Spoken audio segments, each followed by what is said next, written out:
Let's first start. Revision हम last में करेंगे। Let's start. तो कोलॉइड्स हमने डिस्कस किया था। What is a colloid. Colloid is a heterogeneous system. ठीक है, यहाँ पे दो पार्ट्स इन्वॉल्व होता है। First is the dispersed phase, second is the dispersion medium. Dispersed phase is similar to solute, dispersion medium is similar to solvent. इसके आगे again same diagram, same चीज, dispersed phase, dispersion medium. Difference between colloids and solutions, colloid solution and suspension. ठीक है, इसके आगे हमने discuss किया था क्लासिफिकेशन ऑफ कोलॉइड्स। मेरे ख्याल से हम यहाँ पे स्टॉप, यहीं पे रुके थे हम। We had we discuss the third part also. हमने फर्स्ट दो डिस्कस कर लिया क्या? फर्स्ट दो हो गया, थर्ड वाला हो गया क्या? थर्ड वाला, थर्ड हो गया। थर्ड मैंने आपको ये तीनों डिस्कस कर लिया क्या? वीडियो दिखा दिया? वीडियो, हाँ ना, वीडियो दिखा दिया। ठीक है, this has been discussed. Cleansing action of soap, did I show you the video? Cleansing of soap का वीडियो, ठीक है। तो okay, so we had stopped at nature or size of dispersed phase. Nature और size of dispersed phase का मतलब जो आपके पास solute है, ठीक है, वो किस तरह से या किस टाइप का है। मैक्रोमोलेकुलर के केस में, in the case of macromolecular, the size of each molecule was very large, ठीक है, whereas in case of multimolecular, each molecule itself is small, but these molecules always exist together. तो ये जो है ये एक सिंगल मॉलिक्यूल है, whereas ये जो है these are all groups of molecules. So this is multimolecular. And apart from that जो आपका थर्ड वाला है associated colloid. एसोसिएटेड कोलॉइड के केस में ये जो है डिपेंड करता है कि आपका कॉन्सेंट्रेशन एंड टेम्परेचर का वैल्यू क्या है। If the concentration is above, मैंने क्या वैल्यू बताया था बताओ, अगर बताया था तो। If the concentration is above, बताया था क्या? Correct. If the concentration is above CMC, and CMC stands for,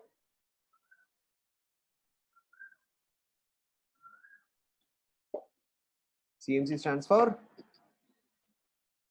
critical missile concentration. Correct. If the concentration is above CMC and if the temperature is above, correct, and if the temperature is above Kraft temperature, then if the concentration is above CMC and the temperature is above Kraft temperature, then in that case a true solution gets converted into colloid. ठीक है, obviously ये जो है ये specific cases में ही है, या ये स्पेसिफिक डिस्पर्स फेज के केस में ही है, ये हर चीज के केस में एप्लीकेबल नहीं है। ठीक है, मैंने आपको इसका वीडियो दिखाया था क्या? मल्टी मॉलिक्यूलर मैक्रोमोलिक्यूलर का वीडियो दिखाया था क्या? मैंने दिखा दिया था। एसोसिएटेड का दिखाया, क्लेंजिंग एक्शन ऑफ सोप का, उसका शायद मैंने नहीं दिखाया सिर्फ।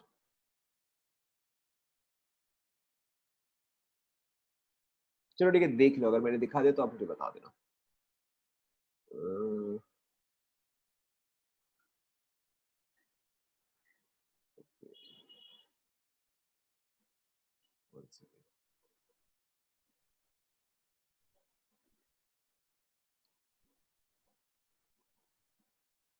ठीक है, so had I shown you this video? Have I shown you this video? नहीं, ठीक है, ठीक है। So this is what a soap molecule looks like. ठीक है, सोप मॉलिक्यूल में क्या है? It contains of a long chain. ठीक है, it contains of a long chain, and last में यहाँ पे देखो, यहाँ पे आपका एसिडिक पार्ट, ठीक है, या यहाँ पे आपका सॉल्ट पार्ट होगा। यहाँ पे यू हैव COONA। ठीक है, तो दिस इज अ सॉल्ट। अब देखो, जब भी अगर आपने कभी शैम्पू के पीछे देखा होगा, ठीक है, शैम्पू के पीछे उसकी इंग्रेडिएंट्स पे लिखा होता है सोडियम लॉरल सल्फेट, ठीक है, या साबुन के पीछे लिखा रहेगा सोडियम स्टीरिएट वगैरह वगैरह। ठीक है, तो जो भी आपका शैम्पू या साबुन के पीछे जो इंग्रेडिएंट्स लिखा रहता है, जो भी आपका लॉरल सल्फेट होता है या लॉरल सल्फेट होता है या सोडियम स्टीरिएट होता है, those molecules are all long chain molecules। ठीक है, लॉन्ग चेन मॉलिक्यूल्स का मतलब क्या हुआ कि यहाँ पे ये जो है एक लॉन्ग चेन होगा या एक लॉन्ग कार्बन चेन होगा और a long organic chain. And at the end of it there would be an acid and a base part. जैसे कि यहाँ पे आपके पास एसिड जो है वो COO हो गया, यानी कि कार्बोक्सिलिक एसिड हो गया, एंड यहाँ पे जो है आपके पास Na हो गया।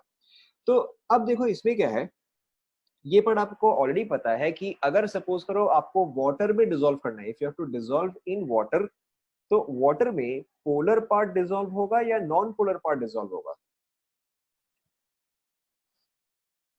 बताओ। वाटर में, करेक्ट, वाटर में जो है वहां वाटर में पोलर पार्ट डिसॉल्व होगा, like dissolves like, so polar gets dissolved in water and non polar will get dissolved in non polar.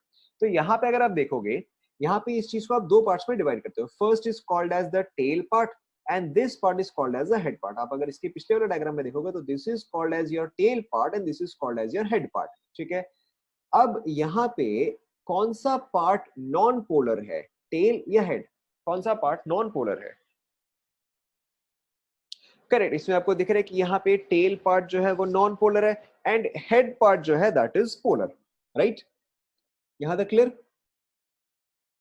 Okay, सो अगर आप इस मॉलिक्यूल को ऐड करते हो, ठीक है, अगर आप इस मॉलिक्यूल को ऐड करते हो in a solution containing oil and water, in a solution containing oil and water, so which part will dissolve in water, the head और द टेल? वाटर में कौन सा पार्ट डिसॉल्व होगा? वाटर वाटर वाटर में dissolve होगा head, ठीक है, and oil में डिसॉल्व होगा tail. Is this clear?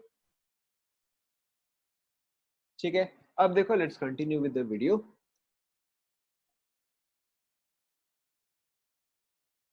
Right, यहाँ पे देखो, यहाँ पे एक वर्ड यूज हुआ है हाइड्रोफोबिक। हाइड्रोफोबिक का मतलब क्या होता है बताओ? करेक्ट, वाटर हीटिंग, ठीक है, या वाटर रिपेलेंट, ठीक है, या फिर जैसे इसका एक्चुअल वर्ड, इस एक्चुअल मीनिंग तो फियर ऑफ वाटर होता है, बट यहाँ पे इसका मतलब ये हुआ कि वाटर रिपेलेंट। ओके,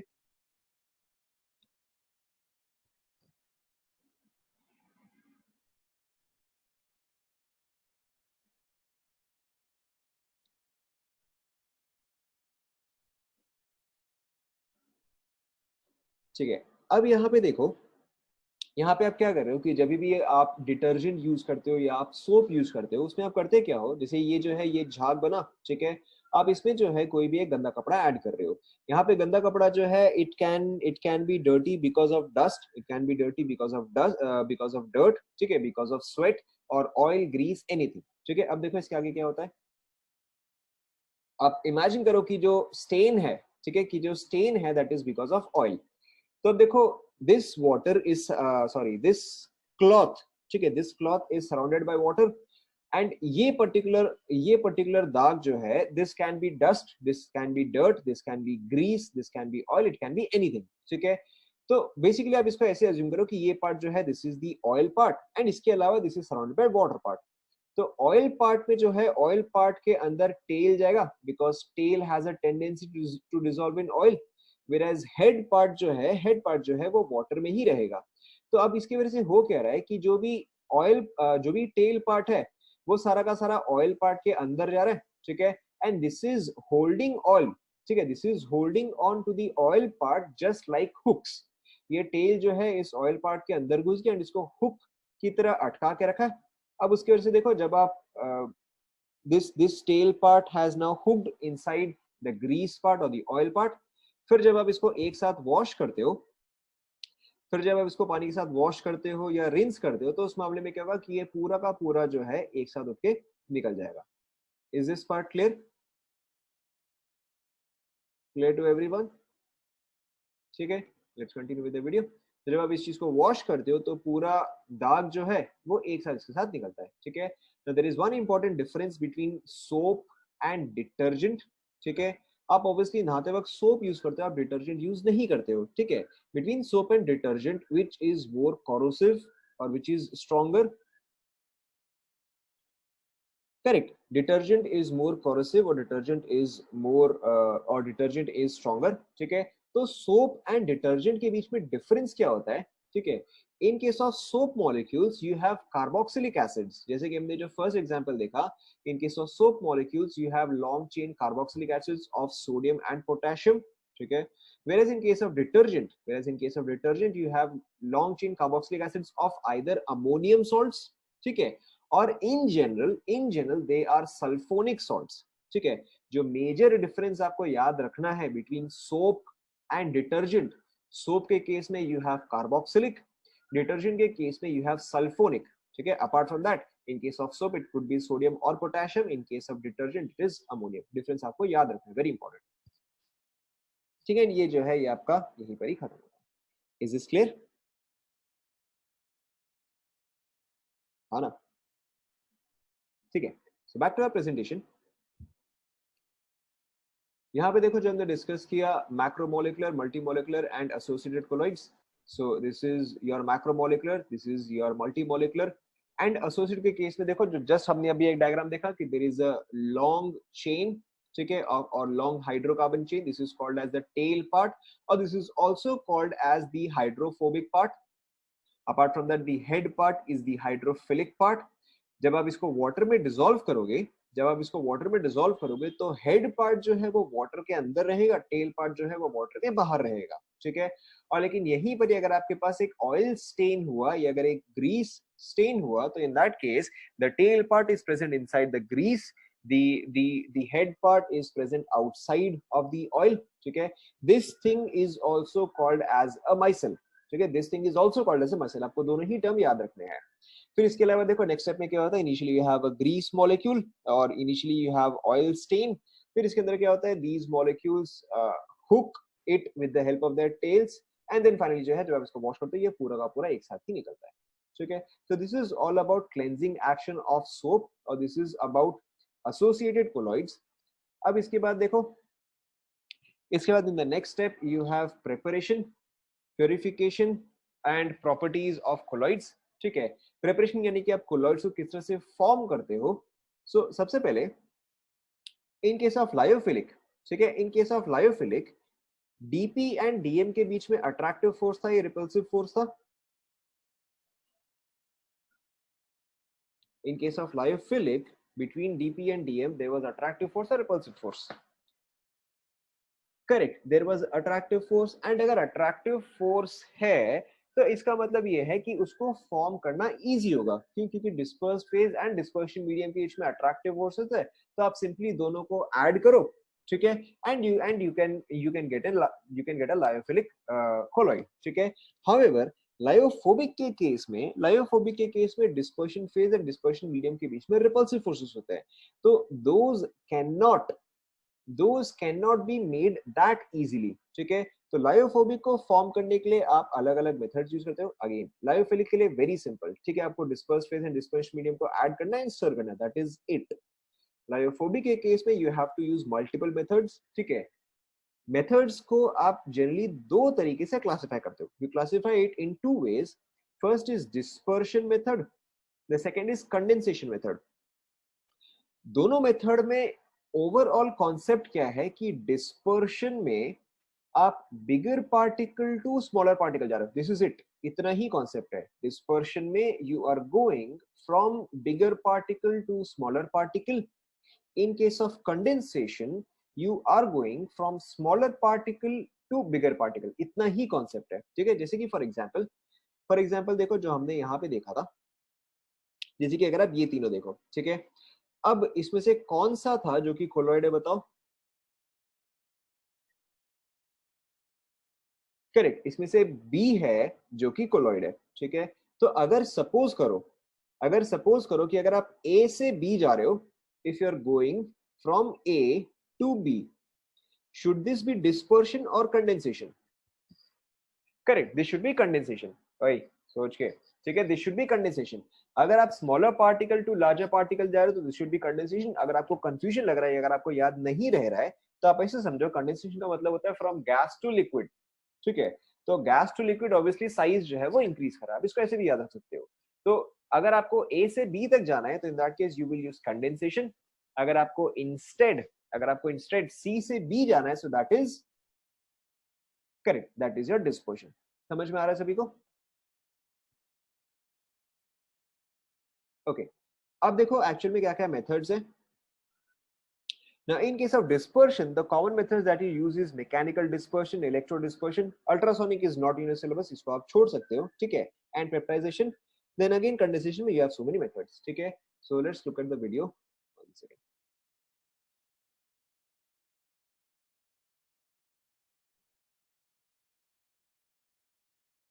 ठीक है, देखो लायोफिलिक के केस में, लायोफिलिक के केस में आपको कुछ भी नहीं करना है, सिंपली ऐड एंड स्टर, ठीक है?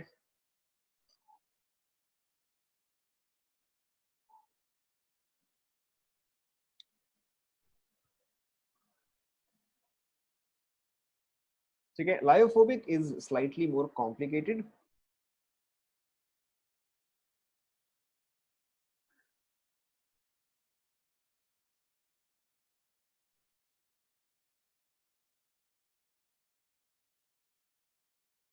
ठीक है, यहाँ पे use two main methods, condensation और डिस्पर्शन.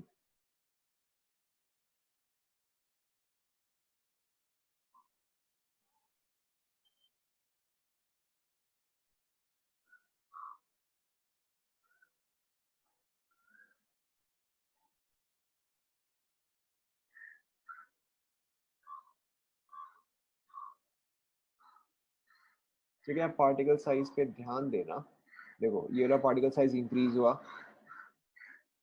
ठीक है, सभी पार्टिकल साइज देखो इंक्रीज होते जा रहे हैं. सो this is your condensation method.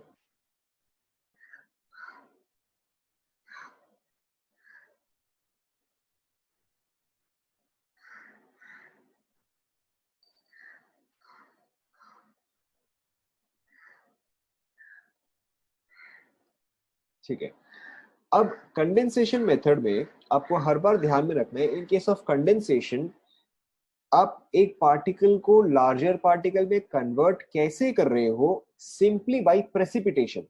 ठीक है, सिंपली बाय प्रेसिपिटेशन. अगर प्रेसिपिटेट फॉर्म होगा तो in that case it goes from dissolve state to a solid state. ठीक है, तो यहाँ पे आप जितने भी रिएक्शन देख रहे हो, double decomposition, oxidation, reduction, hydrolysis, हर केस में एम क्या है? हर केस में एम क्या है कि आपको एक प्रेसिपिटेट फॉर्म करना है. एज सिंपल एज दैट, कि आपको हर केस में एक प्रेसिपिटेट फॉर्म करना है.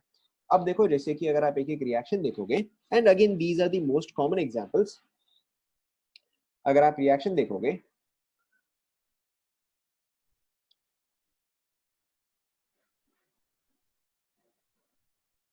ठीक है, देखो first is double decomposition. Double decomposition में होता है क्या है कि जो एनायन पार्ट है, एनायन पार्ट जो है वो एक्सचेंज होता है. आपको ऑलरेडी ये सब चीज आता है, ठीक है, कि यहाँ पे ऑक्सीजन था, ऑक्सीजन जो है वो इसके पास चला गया. यहाँ पे सल्फर था, सल्फर पार्ट जो है वो इधर आ गया. ठीक है, so in this case both of these have exchange the ions. तो आपके पास एक आर्सेनस सल्फाइड बना, एक आपके पास वाटर बना. ऑब्वियसली यहाँ पे आपका प्रेसिपिटेट क्या होगा? In this case your precipitate would be arsenious sulphide. ठीक है, you always have to remember, condensation में आप हमेशा प्रेसिपिटेट फॉर्म कर रहे हो. ठीक है, this is for your double decomposition.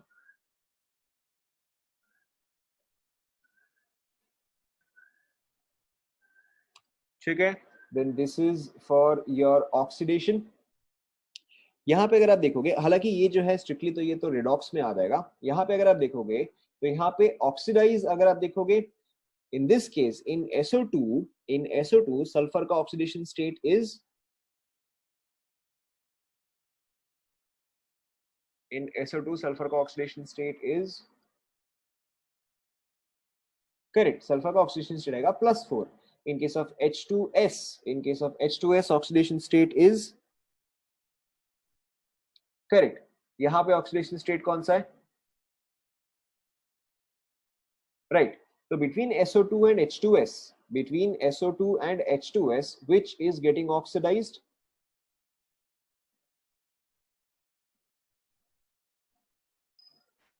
Correct. यहाँ पे H2S जो है वो ऑक्सीडाइज हो रहा है, क्योंकि H2S में S जो है वो -2 से लेके 0 पे जा रहा है. तो इन दिस केस ऑक्सीडेशन, ठीक है, कि यहाँ पे सल्फर जो है वो आपको ऑक्सीडाइज होकर कन्वर्ट हो रहा है, H2S जो है वो ऑक्सीडाइज होकर कन्वर्ट हो रहा है सिंपली सल्फर. ठीक है, एंड सल्फर जो है वो आपका सॉलिड स्टेट पे एग्जिस्ट करता है.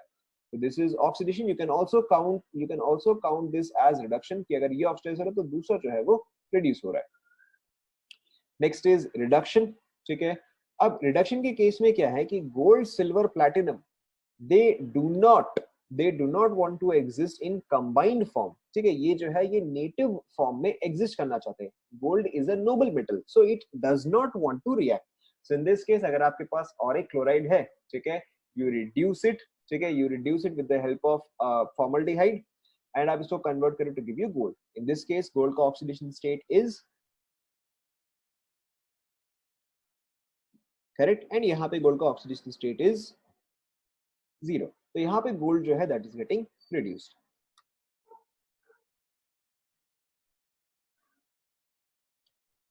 ठीक है, lastly it is hydrolysis. Hydrolysis के केस में देखो यहाँ पे क्या, यहाँ पे फेरिक क्लोराइड है, आपने यहाँ पे वाटर ऐड किया, तो यहाँ पे अगेन सेम चीज, यहाँ पे सिंपली सब्स्टिट्यूशन ही हुआ है कि यहाँ पे Cl के जगह जो है वो OH आ गया एंड H2O के जगह आपके पास आ गया HCl. ठीक है, so in this case this is your precipitate. Is this clear to everyone? ठीक है, मूविंग ऑन.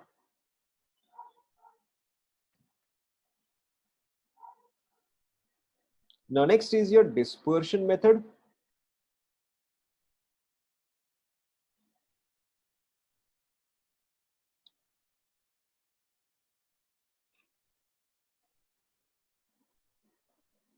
देखो यहाँ पे हर एक पार्टिकल का साइज जो है वो स्मॉलर होता जा रहा है.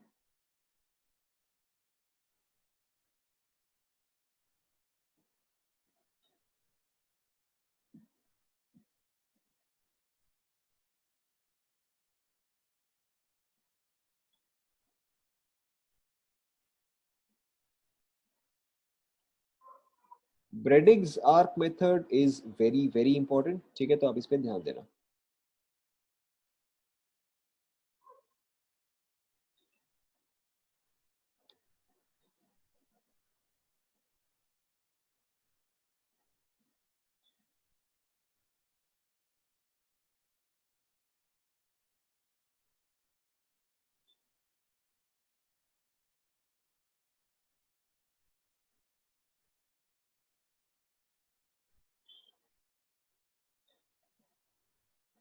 ठीक है, यहाँ पे पहले आप सेटअप देख लो. ब्रेडिग्स आर्क मेथड में क्या है कि ब्रेडिग्स आर्क मेथड में you have something that is supplying electricity. ठीक है, you have 2 electrodes, you have an ice bath. ठीक है, और you have something which is required to cool down this setup. ठीक है, ये चीज जो है ये सेटअप को कूल डाउन करने के लिए है. Apart from that you obviously have an electrolyte. अगर आप इलेक्ट्रोलाइसिस कर रहे हो तो आपको एक इलेक्ट्रोलाइट भी चाहिए. इलेक्ट्रोलाइट जो है उसमें आपका डिस्पर्शन मीडियम है एंड डिस्पर्शन फेज भी है. ठीक है, आप यहाँ पे कर क्या रहे हो कि आप यहाँ पे इलेक्ट्रिसिटी पास कर रहे हो. यहाँ पे आपने इसका स्विच को क्लोज किया, you are passing electricity. Now electric arc का मतलब कुछ नहीं है यहाँ पे, इसका मतलब इतना ही है कि इलेक्ट्रिसिटी का स्पार्क. ठीक है, तो अब यहाँ पे क्या हो रहा है, because of this electric arc. ठीक है, because of this electric arc you are providing energy. ठीक है, आप चाहे उसको हीट करो, चाहे आप उसको इलेक्ट्रिसिटी दो, in any case the point is you are providing it energy. ठीक है, तो अगर आप इसको एनर्जी प्रोवाइड करते हो तो आपके सब्सटेंसेस जो है that goes from solid phase two liquid phase and it will go from liquid phase two vapour phase. ठीक है, तो क्योंकि आप यहाँ पे उसको हीट कर रहे हो तो वो चीज जो है solid to liquid, liquid to gas phase में जाएगा. अब देखो इसके आगे देखो क्या क्या होता है. ठीक है, क्योंकि आप इसको एनर्जी प्रोवाइड कर रहे हो, this is converting into gas phase.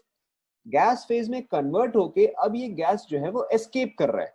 Gas जो है वो एस्केप कर रहा है, लेकिन यहाँ पे क्योंकि कंडेंसेशन के लिए, क्योंकि आप इसको ठंडा कर रहे हो. ठीक है, या because you have a cooling pad, तो जो भी गैस एस्केप किया, ठीक है, जो भी गैस एस्केप किया या जो भी metal in the form of gas escape किया. मेटल मैंने क्यों बोला, क्योंकि आपने जस्ट पीछे देखा, this is used to prepare colloids और this is used to prepare salts of gold silver platinum. ठीक है, तो जो भी मेटल आपका वेपराइज हुआ दैट इंस्टेंटली कंडेंसेस. तो there is a very important point here. Bredig's arc method uses both dispersion and condensation. Dispersion in the first step जहां पर कि आप इसको हीट करके गैस फॉर्म में कन्वर्ट कर रहे हो, and condensation in the second step जहां पर कि ये गैस फेज से वापस से सॉलिड फेज में आ गया. ठीक है, लेट्स कंटिन्यू.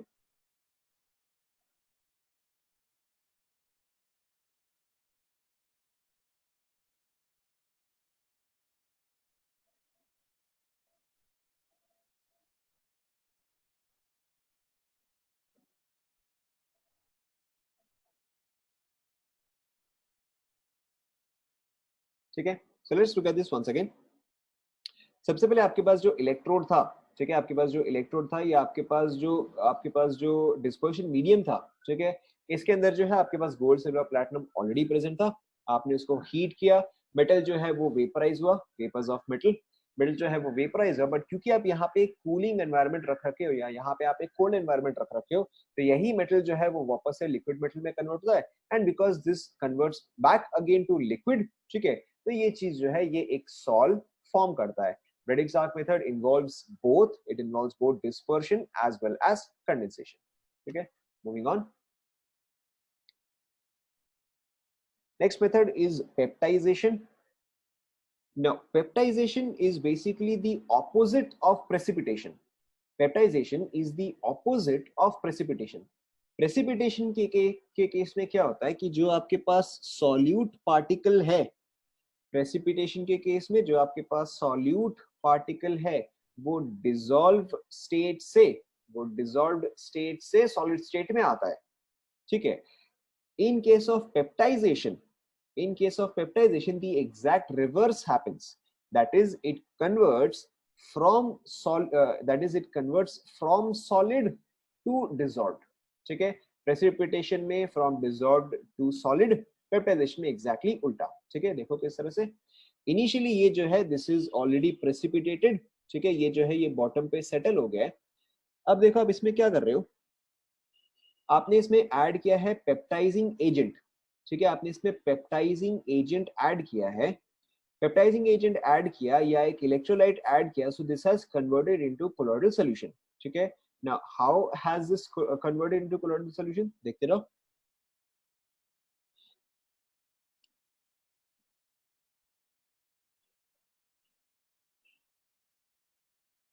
देखो सबसे पहले आपको क्या समझना है कि ये जो लार्जर व्हाइट पार्टिकल्स है,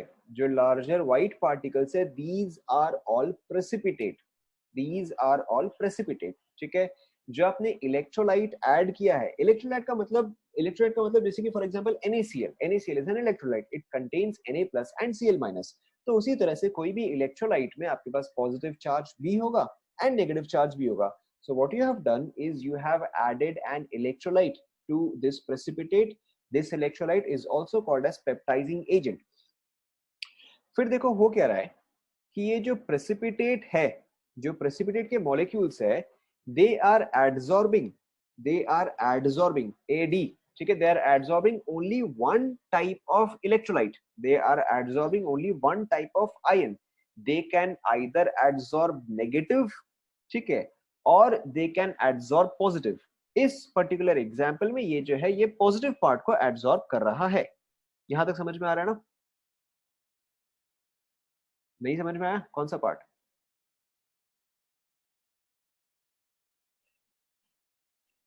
ठीक है, सबसे पहले आपको क्या समझना है, कि यहाँ पे आपके पास एक प्रेसिपिटेट है, प्रेसिपिटेट जो है वो सॉलिड स्टेट में है, ठीक है, आपने कुछ नहीं, बस आपने इसको सॉलिड स्टेट में यहाँ पे रख रखा है।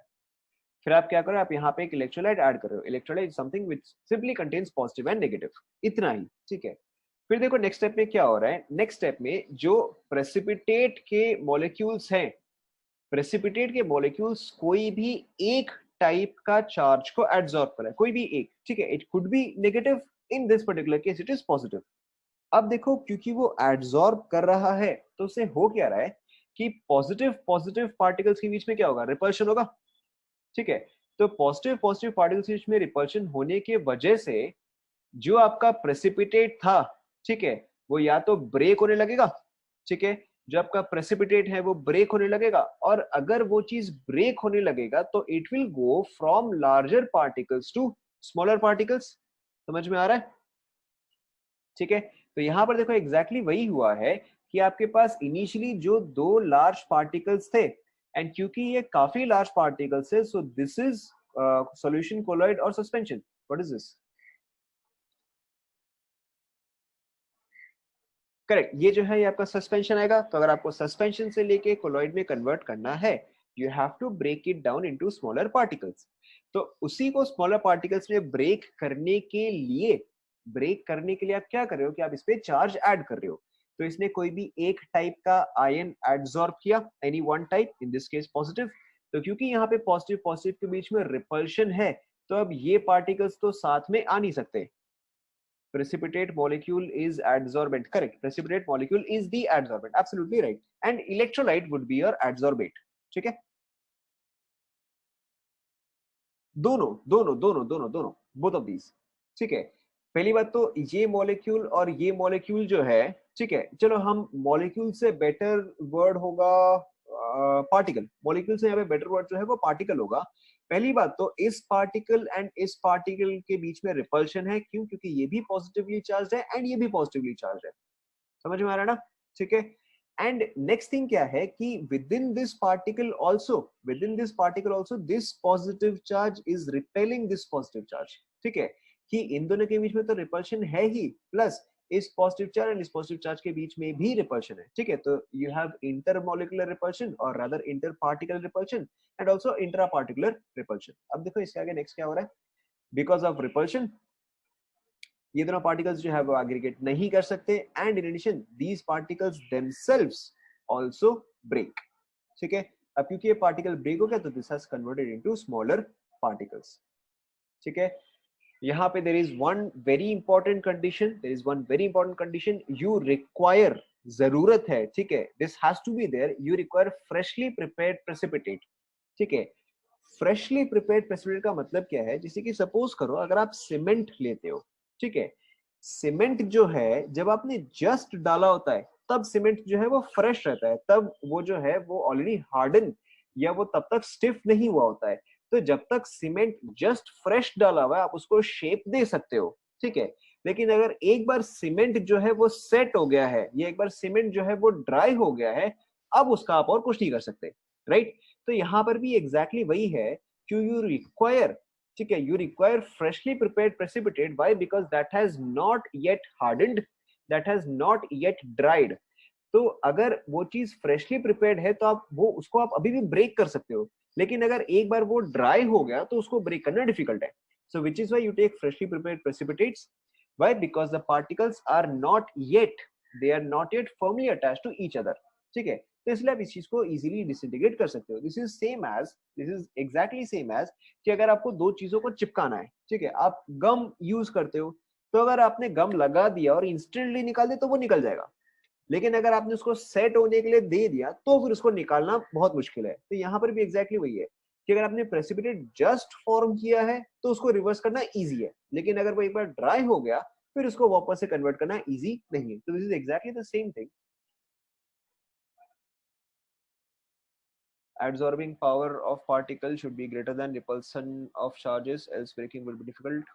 Adsorbing power of particle should be greater than. Correct. कि ये छोटा पार्टिकल जो है, ये छोटा पार्टिकल जो है, this should still contain at least one positive charge. ठीक है, ये छोटा पार्टिकल जो है ये अभी भी पॉजिटिवली चार्ज होना चाहिए. क्यों? अगर ये पॉजिटिवली चार्ज नहीं है, अगर ये न्यूट्रल है, तो यानी कि ये पार्टिकल जो है वो उसके साथ बॉन्ड बना सकता है, ये पार्टिकल जो है वो इसके साथ बॉन्ड बना सकता है, ये पार्टिकल जो है वो इसके साथ बॉन्ड बना सकता है. तो अगर ये वापस से बॉन्ड बनाने लगेंगे तो this will again convert into suspension, but you want it to stay into colloid. तो आप ये चाहोगे कि ये पार्टिकल जो है वो इससे अट्रैक्ट ना हो, ये पार्टिकल जो है वो इससे अट्रैक्ट ना हो, या ये पार्टिकल जो है उसके साथ ग्रुप ना बनाए. ठीक है, so yes it is important कि ये पार्टिकल जो है that should still have a charge और that should still be more strongly attracted to positive और नेगेटिव चार्ज. ठीक है,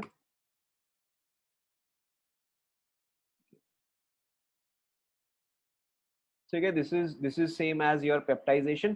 ठीक है, यहाँ पे आपने फेरिक हाइड्रोक्साइड ऐड किया है. ठीक है, this is same as your peptization. यहाँ पे क्या था? Ferric chloride was a precipitate. यहाँ पे ferric chloride was a precipitate. ठीक है, आपने इसको ऐड किया, स्टर किया, so ferric chloride adsorbed, ferric chloride adsorbed some charge. ठीक है, and it turned into a precipitate, and it turned into a colloid. ठीक है, देखो इसने जो है चार्ज एब्सॉर्ब किया. In this case it has absorbed iron. ठीक है, in this case this has absorbed iron ions. तो यानी कि ये पॉजिटिवली चार्ज हो गया. पॉजिटिवली चार्ज का मतलब देखो अब क्या है, अब ये और ये पार्टिकल एक साथ नहीं आ सकते. Now because now these two particles cannot come together, this gets converted into a colloidal solution. So far so good. ठीक है, अब देखो बैक टू आवर प्रेजेंटेशन। हाँ वो आएगा, वो आगे आएगा कि in this particular case it was showing positive, कुछ केसेस में नेगेटिव भी आता है, वी विल डिस्कस दैट। ठीक है, यहाँ पे देखो हमने क्या क्या डिस्कस किया। हमने इलेक्ट्रो डिस्पर्शन डिस्कस किया, अल्ट्रासोनिक इज नॉट यूनिवर्सल, आप इसको छोड़ सकते हो, एंड हमने पेप्टाइजेशन डिस्कस किया। Apart from that we have also discussed chemical methods such as double decomposition, oxidation, reduction and hydrolysis. यहाँ पे हर केस में कंडीशन क्या था बताओ, in each of these cases what was the condition?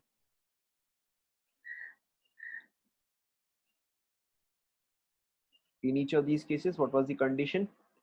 Correct, formation of precipitate. ठीक है, in case of electrodispersion we used both of the methods, dispersion as well as condensation, and peptidization के case में also what was the condition? In case of peptidization what was the condition?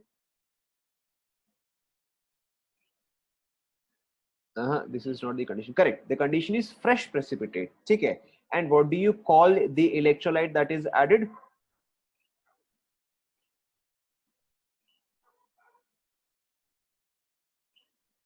Correct, peptising agent. ठीक है, अब देखो इसके अलावा हमने क्या डिस्कस नहीं किया, we have not discussed mechanical dispersion. Mechanical dispersion का मतलब क्या होता है कि आप सिंपली, मैकेनिकल डिस्पर्शन का मतलब क्या होता है कि आप सिंपली लार्जर पार्टिकल्स को स्मॉलर पार्टिकल्स में कन्वर्ट कर रहे हो बाय क्रशिंग और ग्राइंडिंग। ठीक है, आप सभी ने कभी ना कभी चक्की देखा होगा, ठीक है, जो आटा पीसने का चक्की होता है, देखा ही नहीं देखा है? ठीक है, टीवी पे तो देखा ही होगा। तो उसमें क्या होता है, उसमें क्या होता है कि आपके पास नीचे में एक स्लैब होता है, ठीक है, नीचे में एक स्लैब होता है, ऊपर में एक स्लैब होता है, ठीक है, उसके बीच में आप आटा डालते हो, ठीक है, या जो भी चीज पीसना है, जो भी चीज पीसना है।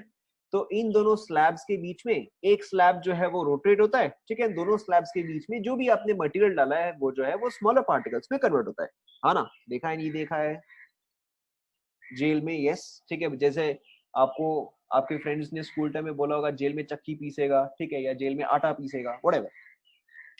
तो यहाँ पे mechanical dispersion is exactly the same thing. ठीक है, मैकेनिकल डिस्पर्शन में होता क्या है कि you have two slabs rotating in the opposite direction, you have two slabs rotating in the opposite direction, and आप इस पॉइंट से सस्पेंशन ऐड करो। सस्पेंशन के केस में the particle size is larger, so these particle size or these particles are added through this place, or are added through this vent। ये particle जो है वो इन दोनों रोटर्स के बीच में या इन दोनों स्लैब्स के बीच में क्रश होते हैं। ठीक है, एंड क्रश होने के बाद यहाँ पे वो क्रश होते हैं, बिकॉज ऑफ दिस और at this point of time the particles become small enough to form a sol. Obviously अगर आपको पार्टिकल और स्मॉलर करना है तो आप इन दोनों के बीच का गैप जो है उसको आप डिक्रीज करोगे, अगर आपको पार्टिकल साइज इंक्रीज करना है तो इन दोनों के बीच का गैप जो है वो आप इंक्रीज करोगे। Is this clear? This is your mechanical dispersion. इसमें कुछ खास है नहीं समझाने के लिए, but is this clear anyway? Okay, फिर इसके अलावा देखो we also have to discuss exchange of solvent and change of physical state. बहुत ही सिंपल मेथड है। सबसे पहला change of physical state. Change of physical state लिखा ऐसे है बट उसका सिंपली मतलब इतना ही होता है, कूलिंग।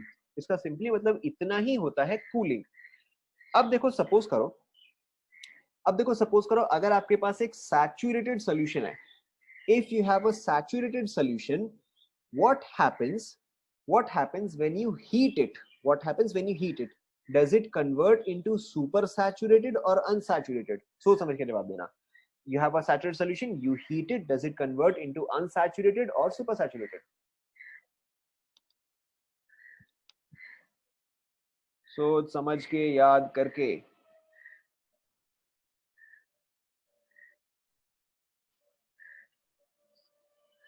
देखो, when you heat, so in that case solubility increases or decreases? Correct, when you heat in that case solubility increases। कहने का मतलब क्या है, अगर सपोज करो कि 10 डिग्री सेल्सियस पे अगर 10 ग्राम डिसॉल्व कर सकता है एंड आपके पास जो सोल्यूशन है वो सैचुरेटेड ही है, यानी कि 10 डिग्री पे आपके पास 10 ग्राम ही है, तो अगर सपोज करो आपने उसको हीट किया है अप टू 20 डिग्री सेल्सियस, ठीक है, एंड लेट्स से कि आपने उसको 20 डिग्री सेल्सियस पे हीट किया है एंड 20 डिग्री सेल्सियस पे द सैचुरेशन पॉइंट इज 20 ग्राम। 10 पे 10 ग्राम, 20 पे 20 ग्राम, ठीक है। तो अगर सपोज करो वही 10 ग्राम सोल्यूशन को जो कि इनिशियली 10 डिग्री सेल्सियस पे था, आपने इसको हीट किया है अप टू 20, तो now this is unsaturated, saturated और super saturated. Correct, now this is unsaturated. तो यानी कि अगर आप एक सैचुरेटेड सॉल्यूशन को हीट करते हो तो इट कन्वर्ट्स इनटू अनसैचुरेटेड। और अगर आपने इसका रिवर्स किया, यानी कि अगर आपके पास एक सैचुरेटेड सॉल्यूशन है और अगर आपने उसको कूल किया तो वो क्या किस में कन्वर्ट होगा? Correct, that converts into super saturated. And अगर उसको super saturated solutions are stable और unstable, super saturated solutions are stable और अनस्टेबल। ओए वापस सोच के बोलो, super saturated solutions are unstable, ठीक है, super saturated solutions are unstable. तो अब ऐसे केस में क्या होगा बताओ? If you have an unstable super saturated solution, what happens in that case? आपने ये सब चीज ऑलरेडी पढ़ा है 10th क्लास में, आपने ऑलरेडी ये सब पढ़ा है, ठीक है। आपने हो सकता है पढ़ा होगा शुगर सॉल्यूशन को अगर आप कूल करते हो, if you cool down saturated sugar solution, what happens? Correct, यहाँ पे करेक्ट वर्ड जो है दैट इज क्रिस्टल्स, ठीक है, क्रिस्टलाइजेशन टेक्स प्लेस। अब क्रिस्टलाइजेशन जो है वो सिर्फ फैंसी वर्ड है, यहाँ पे उसका मतलब जो है कि precipitation takes place. So if you have a super saturated solution, if you have a super saturated solution, the solution tends to crystallize. Crystallize is same as precipitation, ठीक है। एंड इन दिस केस अगर आप precipitation सोचोगे तो जो हमने chemical methods discuss किया, chemical methods का भी कंडीशन क्या था कि it should form a precipitate, ठीक है। तो जो आपका चेंज ऑफ फिजिकल स्टेट है, this is simply a fancy way of saying to require cooling. Cooling के केस में जो है प्रेसिपिटेशन और crystallization takes place. Is this clear?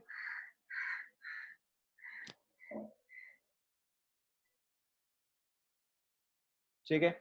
फिर इसके बाद lastly you have exchange of solvent. Crystallization के बाद क्या? क्रिस्टलाइजेशन की अगर क्रिस्टलाइजेशन स्टार्ट हो गया तो in that case your particle size is going to increase. जब तक सॉल्यूशन में था या जब तक सैचुरेटेड था तब तक तो वो डिसॉल्व स्टेट में है, बट अगर एक बार प्रेसिपिटेशन फॉर्म होना स्टार्ट हुआ अब तो पार्टिकल साइज लार्ज होता रहेगा। तो in that case it will go from solution to colloid. Obviously आप उतना ही कूल करोगे कि वो कोलॉइडल फेज में जाके रुक जाए। उसके अलावा देखो lastly you have exchange of solvent. Exchange of solvent का मतलब अगेन देखो काफी सिंपल सा ही है। सपोज करो कि sand, let's take the example of sand, कि सैंड जो है वो लेट्स से एक्स में डिसॉल्व करता है but it does not dissolve in water, right. Sand जो है that dissolves in x but it does not dissolve in water. तो ऐसे केस में क्या है, initially what you will have is sand and x. तो सैंड जो है वो एक्स में डिसॉल्व स्टेट में रहेगा, ठीक है। अब अगर आपने बाई एनी मेथड एक्स को रिप्लेस कर दिया विथ वाटर, ठीक है। अब अगर आपने बाई एनी मेथड एक्स को रिप्लेस कर दिया with water, so will sand remain dissolved और will it come out?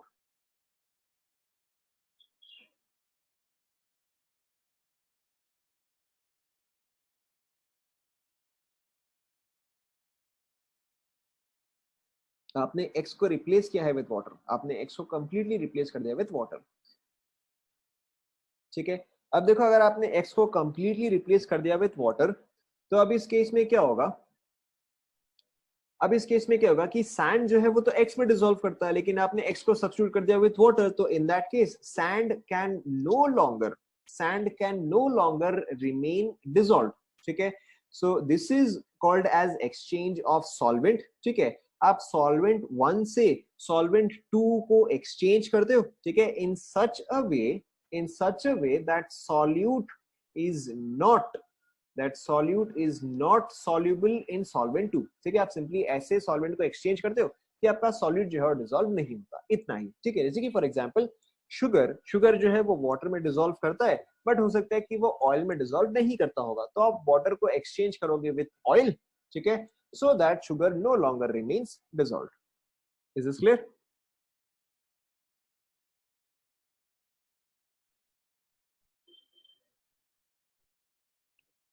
Do you want a break for 5 minutes?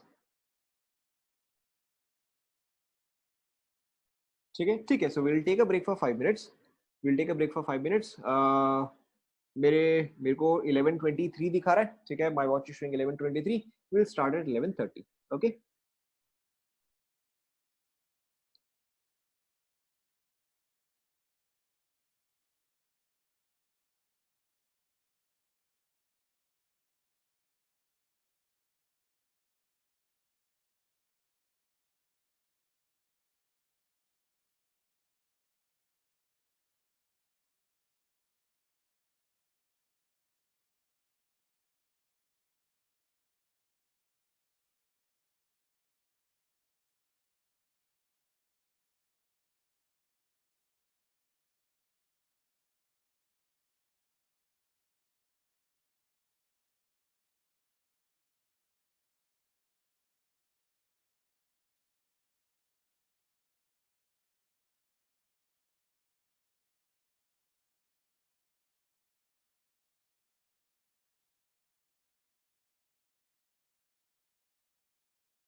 Okay, so let's start. ठीक है, so the next step, the next thing that we have to discuss is, everybody is back now. ठीक है, the next thing that we have to discuss is purification and precipitation of colloids. Purification and precipitation of colloid में देखो आपको सबसे पहले क्या समझना है कि आपके पास क्या चीज प्रेजेंट है जिसको कि आप प्योरीफाई करना चाहते हो. ठीक है, so you have three things. You have a solvent, ठीक है, यू हैव अ कोलॉइड. ठीक है, सॉल्वेंट एंड कोलॉइड का मतलब क्या है कि आपके पास डिस्पर्शन मीडियम है, आपके पास डिस्पर्स्ड फेज है, and either excess of electrolyte है, ठीक है, और एनी अदर सब्सटेंस है. So you have two things. You have dispersed phase, you have dispersion medium, and you have impurities.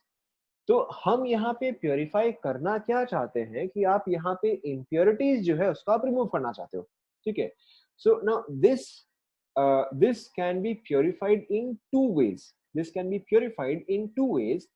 One method is कि आपके पास ये जो तीन सब्सटेंस है, electrolyte, dispersed phase, dispersion medium, यहाँ पे इलेक्ट्रोलाइट ही इम्प्योरिटी है. ठीक है, so to purify this, you can do it in two ways. The first method is to directly remove. The first method is to directly remove the impurity. ठीक है, this is the first method of purification. और the other way is कि आप जो dispersed phase है, जो dispersed phase है उसको आप remove करो. ठीक है, एंड उसका फिर आप फ्रेश कोलॉइड बनाओ. देखो यहाँ पे इसका मतलब क्या हुआ. Once again, you have three things. ठीक है, you have dispersion medium, you have dispersed phase, and you have impurities. Impurities are basically electrolytes. ठीक है, अब देखो यहाँ पे आपको लास्ट में चाहिए क्या. ठीक है, लास्ट में आपको ये चाहिए कि आपके सिर्फ डिस्पर्स्ड फेज हो एंड डिस्पर्शन मीडियम हो. This is what you want. ठीक है, so there are two methods to do it. One method is either you remove impurities. ठीक है, ऑब्वियसली कि अगर आप यहाँ से इम्प्योरिटीज रिमूव करोगे तो आपके पास क्या बच जाएगा, आपके पास dispersion medium and dispersed phase ही बचेगा. ठीक है, so this is method number one. और method number two is you remove dispersed phase. ठीक है, यू रिमूव डिस्पर्स्ड फेज. तो उससे क्या होगा, आपके पास डिस्पर्स फेज जो है वो सेपरेटली आ गया. ठीक है, आपके पास डिस्पर्स फेज जो है वो सेपरेटली आ गया. अब आप इसको प्योर डिस्पर्शन मीडियम में ऐड करो. अब अगर आप इसको प्योर डिस्पर्शन मीडियम में ऐड करोगे तो आपके पास disperse phase and dispersion medium ही रह जाएगा. ठीक है, so there are two ways. ठीक है, at the you have a solution containing A, B and C. You have a solution containing A, B and C. ठीक है, आपको अल्टीमेटली चाहिए क्या, आपको अल्टीमेटली A और C चाहिए. तो या तो आप B को रिमूव करो या तो आप A को रिमूव करो. ठीक है, तो B को रिमूव करना वुड बी रिमूविंग इम्प्योरिटीज और A को रिमूव करना would be removing the dispersed phase. समझ में आ रहा है. ठीक है, अब देखो यहाँ पे सबसे पहले अगेन प्योरिफिकेशन का मतलब क्या है. salts are purified from electrolytes or other substances dissolved. ठीक है, however, very important, however the electrolytes are not completely removed. ठीक है, they are reduced to a bare minimum required. ठीक है, required क्यों, a small amount of electrolyte is required to stabilize the salt. ठीक है, stabilize the salt. अब ये चीज देखो आपने ऑलरेडी कर लिया है जो हमने, अच्छा चलो इसमें नहीं है, वीडियो में था. ठीक है, जो आपका मेथड था पेप्टाइजेशन वाला. ठीक है, जो आपका पेप्टाइजेशन वाला मेथड था उसमें क्या था कि अगर चार्ज नहीं होता, अगर चार्ज नहीं होता तो पार्टिकल्स जो है वो एक्यूमुलेट करते. ठीक है, so which is why a small amount of charge is required, which is why a small amount of charge is required so that particles do not accumulate. ठीक है, एक small amount of charge. Excess charge जो है that is not good. Excess charge के case में that will be counted as impurities. Now the steps involve first coagulating out dispersion phase. ठीक है, and then forming the salt once again.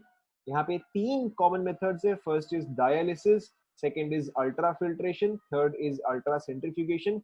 आपने at least, ठीक है, आपने at least dialysis तो सुना ही है मेडिकल टर्म्स में. डायलिसिस में क्या होता है बताओ. करेक्ट, डायलिसिस केस में क्या होता है कि जो किडनी है that is not functioning properly. ठीक है, डायलिसिस केस में किडनी जो है वो ब्लड को प्योरीफाई नहीं कर पाता है. So in that case what you do is you take out impure blood. ठीक है, you pass it through in something called as a dialysis machine and फिर डायलिसिस मशीन जो है वो ब्लड को प्योरीफाई करते हैं, वापस से रीसर्कुलेट करता है। तो in this case also it means exactly the same thing. उसका मेथड क्या है, लेट्स सी।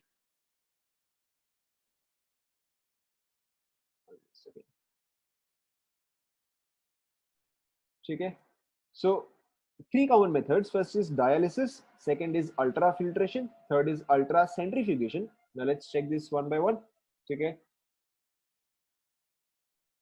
अब देखो यहाँ पे आप कर क्या रहे हो, आपके पास कोलोइडल सॉल्यूशन में क्या क्या है, आपके पास एक तो कोलोइडल पार्ट है, दूसरा जो है वो एक्सेस इलेक्ट्रोलाइट है। तो आप क्योंकि आपको प्योर कोलोइड चाहिए, तो या तो आप इसमें से इलेक्ट्रोलाइट रिमूव करो, या तो आप इसमें से कोलोइड रिमूव करो एंड वापस से उसको फॉर्म करो। ठीक है, सो मेथड क्या क्या है,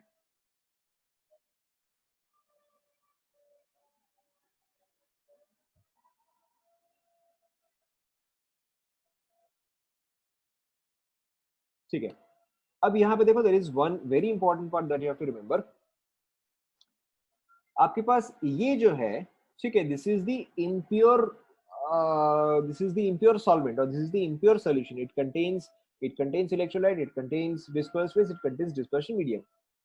यहाँ पे नीचे में, ठीक है, जैसे कि आपने कई बार चालनी यूज किया होगा या फिल्टर यूज किया होगा, ठीक है, यहाँ पे आपको ध्यान में रखना है, this is not filter paper, this is membrane, this is membrane. आपने ऑस्मोसिस के केस में पढ़ा था, ठीक है, ऑस्मोसिस के केस में आपने पढ़ा था particular type of membrane, what was it called,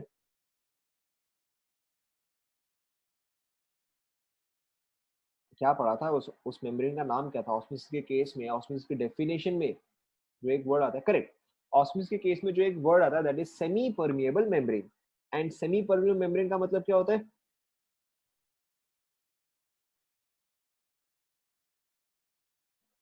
correct, semi permeable membrane का मतलब क्या होता है, it will allow certain things to it will allow certain things to pass but it stops the other things from passing. ठीक है, तो यहाँ पर भी मेम्ब्रेन का मतलब एग्जैक्टली सेम चीज ही है, यहाँ पे मेम्ब्रेन का मतलब एग्जैक्टली सेम चीज है, this is a semi permeable membrane. ठीक है, now Now, between electrolytes, between electrolytes and dispersed phase, electrolytes and dispersed phase, किसका पार्टिकल साइज लार्जर होगा? ठीक है, electrolytes form solutions, dispersed phase forms colloids. So किसका particle size larger होगा?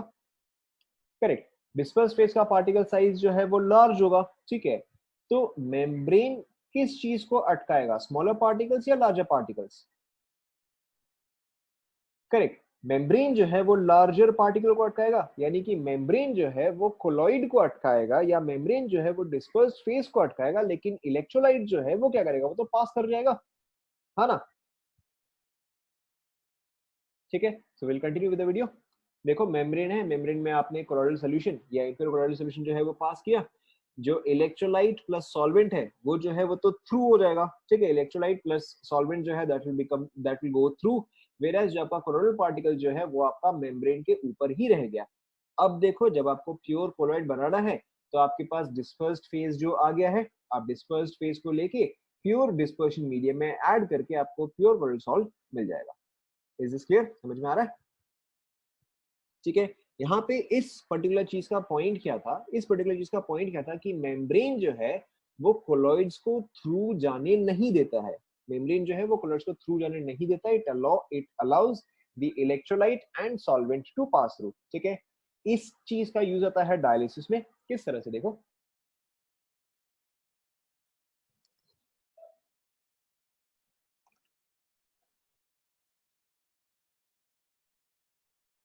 ठीक है, अब देखो डायलिसिस केस में क्या है, डायलिसिस केस में क्या होता है कि ये जो बलून टाइप का है, ठीक है, इस बलून टाइप के अंदर, इसके अंदर जो है आपका इम्प्योर, इसके अंदर जो है आपका इम्प्योर सॉल्यूशन है। ठीक है, inside this you have colloid, you have DP, you have electrolytes and you have DM. ठीक है, आपने इसको सबमर्ज किया है, आपने इसको सबमर्ज किया है इन डिस्पर्शन मीडियम। ठीक है, so see what is happening, partial bag is same thing, membrane bag.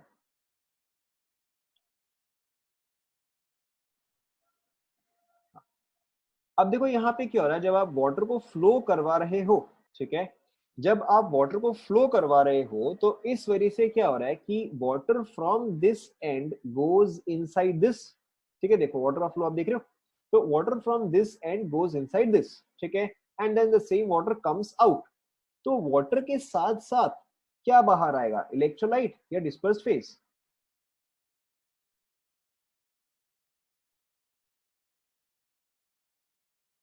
सोच समझ के, ठीक है, इलेक्ट्रोलाइट जो है वो बाहर आएगा, क्यों? क्योंकि वाटर हैज गॉन इनसाइड, ठीक है, इलेक्ट्रोलाइट जो है वो वाटर में डिसॉल्व करेगा, वाटर हैज कम आउटसाइड, तो इलेक्ट्रोलाइट जो है वो वाटर के साथ साथ बाहर आएगा। whereas because this is a membrane or because this is a semi-permeable membrane, the dispersed phase particles are not able, ठीक है, or the dispersed phase particles will stay inside this balloon। समझ में आ रहा है सभी को? ठीक है, सो दिस इज डायलिसिस, ठीक है, यहाँ पे हो क्या रहा है कि आप कंटिन्यूसली वाटर जो है, yes it is the same membrane या सेम टाइप ऑफ मेम्ब्रेन, ठीक है, तो वाटर जो है वो आपका वाटर जो है वो इलेक्ट्रोलाइट को अपने साथ लेते हुए जा रहा है, ठीक है, इलेक्ट्रोलाइट जो है वो आपका बलून से बाहर आता जा रहा है from the semipermeable membrane, whereas colloid जो है वो अपने जगह पर ही है। इस dialysis part clear? Okay, now to even make the process faster, ठीक है, to make the process even faster you use something called as an electrodialysis, ठीक है। अब देखो इलेक्ट्रोडायलिसिस में होता क्या है कि you have exactly the same thing, you have exactly the same thing, simply अब आप एक इलेक्ट्रिक पोटेंशियल यूज कर रहे हो, ठीक है, या now you also use the help of charged electrodes. फायदा क्या होगा, देखो जो हमने पीछे इलेक्ट्रोलाइट डिस्कस किया, इलेक्ट्रोलाइट के केस में क्या होता है, electrolyte contains charge particles, it contains positively charge particles as well as it contains negatively charge particles, right. तो अब इसके अंदर जो इलेक्ट्रोलाइट है, इसके अंदर का इलेक्ट्रोलाइट जो कि नेगेटिवली चार्ज्ड है, वो टुवर्ड्स द राइट जाएगा या वो टुवर्ड्स द लेफ्ट जाएगा? जो नेगेटिवली चार्ज पार्टिकल्स है वो कहाँ जाएगा, वो obviously towards the positive pole जाएगा। तो नेगेटिवली चार्ज पार्टिकल्स जो है वो टुवर्ड्स द राइट जाएगा एंड जो पॉजिटिवली चार्ज पार्टिकल्स है वो टुवर्ड्स द लेफ्ट जाएगा, ठीक है। So using charged electrodes helps your process to become faster, ठीक है।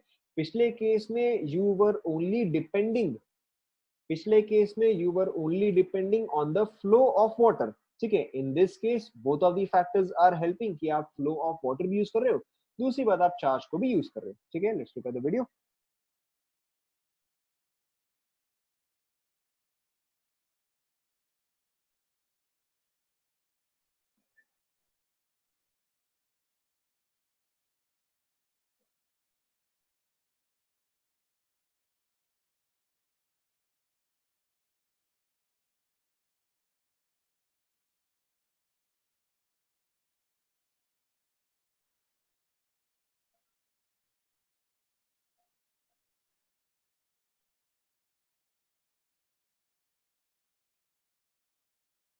नहीं, इलेक्ट्रोलाइट तो, इलेक्ट्रोलाइट में तो आपका कैटायन एनायन दोनों होगा, इलेक्ट्रोलाइट कंटेन्स बोथ, ठीक है।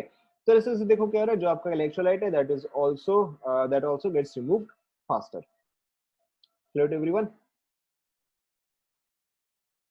ठीक है, सो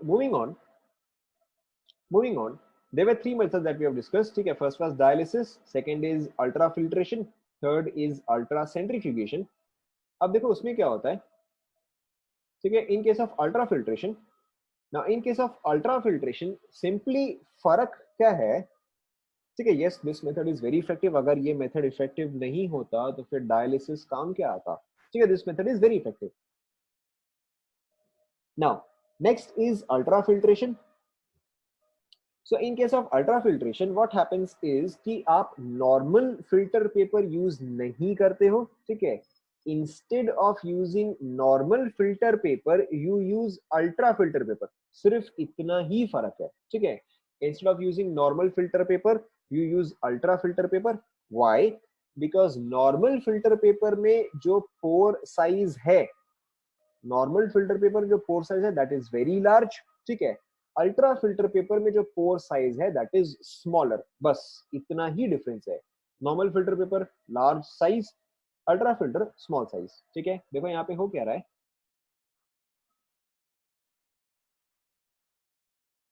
ठीक है, initially you are using a normal filter paper, ठीक है। तो आपके पास नॉर्मल फिल्टर पेपर के चक्कर में क्या हो रहा है कि डिस्पर्स्ड फेज भी साथ साथ में पास कर जा रहा है, ठीक है। तो अब आप इंस्टेंट क्या करते हो कि इसी नॉर्मल फिल्टर पेपर को आप मॉडिफाई करते हो। अच्छा, ये चीज जो है ये आपके वाटर प्यूरिफायर्स में होता है, ठीक है। अगर आपने चलो ठीक है, आप इसको वीडियो को देखो। यहाँ पे क्या होता है, नॉर्मल प्यूरिफायर में क्या होता है कि you have something this is similar to as a membrane. Membrane में देखो ये सारे होल्स जो है ये स्मॉलर है। तो in this case the very small particles और the electrolytes are able to pass through, whereas the colloidal particles are unable to pass through these very small holes, ठीक है। So this is the method that you use in an ultrafilter. ROUV is different. ROUV is entirely different. RO के case में you use reverse osmosis, ठीक है। RO के case में use reverse osmosis थोड़ा सा सिमिलर है। जैसे osmosis के केस में क्या होता है, you use a semi permeable membrane, ठीक है। So अच्छा, आप इसको ऐसे समझ सकते हो कि सेमी परमिएबल मेम्ब्रेन, ठीक है, इज बेसिकली अल्ट्रा फिल्टर। कि सेमी परमिएबल मेम्ब्रेन जो है वो इलेक्ट्रोलाइट को अलाउ करता है, कोलॉइड को अलाउ नहीं करता है, तो दैट इज अल्ट्रा फिल्टर, ठीक है। Whereas normal filter is fully permeable membrane, ठीक है। And UV is very different. UV जो है उसका काम वाटर को प्योरीफाई करना नहीं होता है, ठीक है। यूवी का काम जो है वो वाटर को डिसइंफेक्ट करने के काम आता है। आप इसको ऐसे समझो कि यूवी जो है that is required to kill all the germs and bacteria, ठीक है। So this is very different. RO and UV both are very different, और they are both used very differently. Okay, so now how do you make an ultra filter? This is very important. How do you make an ultra filter? आप एक normal filter paper लेते हो, ठीक है। Normal filter paper में देखो pores क्या होते हैं, they are larger in size, ठीक है। Then you dip the filter paper in a solution of collodion, ठीक है। आगे देखते हैं what is collodion. You dip it in a solution of collodion.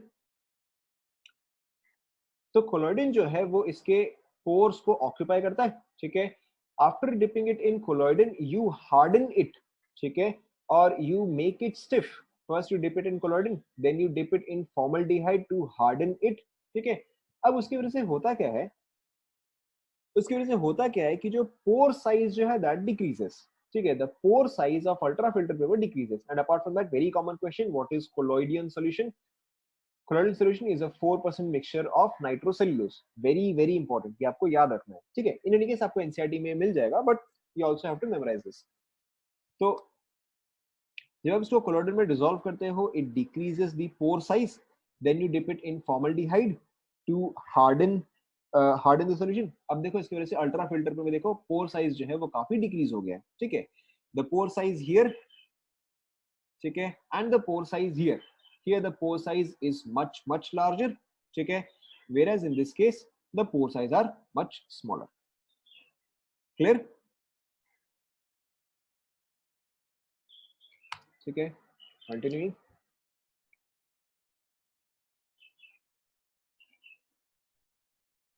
ठीक है, बेसिकली द सेम कॉन्सेप्ट कि यहाँ पे अब आप एक अल्ट्रा फिल्टर यूज कर रहे हो, same concept. Electrolytes are able to pass through, colloids or mud or dust or dirt are unable to pass through, ठीक है। अच्छा, इसके अलावा एक और चीज, to fasten up the process, ठीक है। नहीं, formaldehyde is not used to reduce the pore size. Colloidin is used to reduce the pore size. Formaldehyde is used to set it. Formaldehyde जो है वो सिर्फ harden करने के लिए यूज होता है, ठीक है।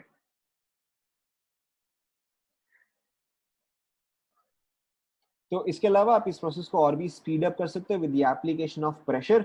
अगर आप प्रेशर अप्लाई करते हो तो लिक्विड जो है वो फास्टर फ्लो करेगा, ठीक है।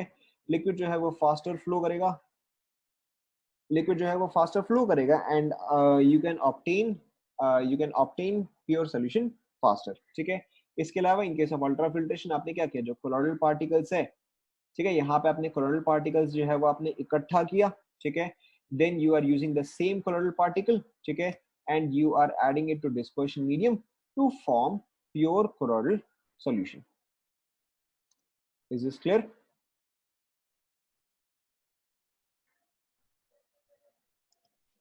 ठीक है, so we will stop here and we will discuss one more thing, ultracentrifugation later, ठीक है। ये जो है ये हम नेक्स्ट क्लास में डिस्कस करेंगे। We will continue from here. Let's do a quick revision. ठीक है, हमने कहाँ से स्टार्ट किया? हमने एसोसिएटेड से स्टार्ट किया। ठीक है, this we have already discussed.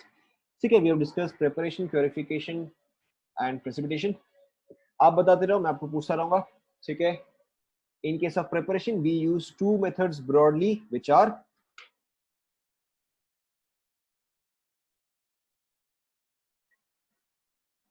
correct, dispersion and condensation.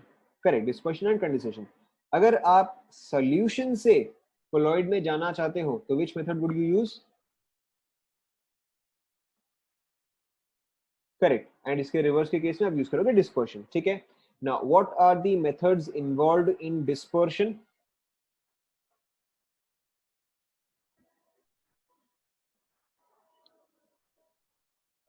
Correct, mechanical dispersion, Bradig's arc method or electrodispersion and peptidization. Absolutely right. ठीक है, now peptidization के case में what was the condition? In case of peptidization, what was the condition?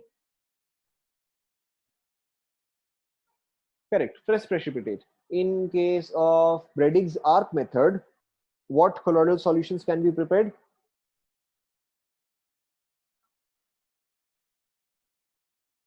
Correct. ठीक है, what were the methods in condensation method? Correct, double decomposition and go on, hydrolysis, right, oxidation and reduction and दो और exchange of solvent, correct, and एक और excessive cooling, correct. ठीक है, फिर उसके बाद हमने डिस्कस किया प्योरिफिकेशन. ठीक है, प्योरिफिकेशन के केस में what is it that you actually remove? Purification के केस में आप क्या रिमूव करना चाहते हो? प्योरिफिकेशन केस में you want to remove electrolytes. Purification के केस में you want to remove electrolytes. Method अलग अलग होता है बट एम होता है इलेक्ट्रोलाइट रिमूव करना. ठीक है, अच्छा, so what was the methods और what were the methods that we have discussed in purification? क्या क्या हमने डिस्कस कर लिया? Correct, first is dialysis, second is dialysis and ultra dialysis, sorry, dialysis and electrodialysis जो है वो सेम पार्ट ही है. ठीक है, okay, and the next is ultra filtration. ठीक है, आप यहां तक रिवाइज करो. इसके अलावा this chapter is almost at its and. ठीक है, चैप्टर जो है वो 80% कंप्लीट हो गया. तो आप एनसीईआरटी पढ़ सकते हो, आप एनसीईआरटी जो है कंप्लीट कर सकते हो. ठीक है, सो आई विल स्टॉप हियर.